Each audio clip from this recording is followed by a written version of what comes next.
Hello guys! Dito ako ngayon nagtutupi. Ito, marami akong tupiin, oh. Ayan. Ayan, nilabahan nila nung Saturday. Ayan, ganitong tupi. Ako ang taga-tupi dito. Sila ang naglalaba. Trabaho dito sa bahay, guys. Hindi matapos-tapos. Ayan.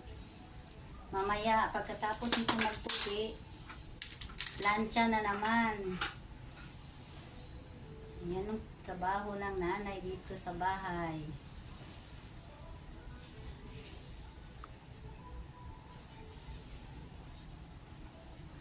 Pasensya na kayo guys sa video ko. At ito, gawin kong content. Mahirap kasi mag-isip ng content.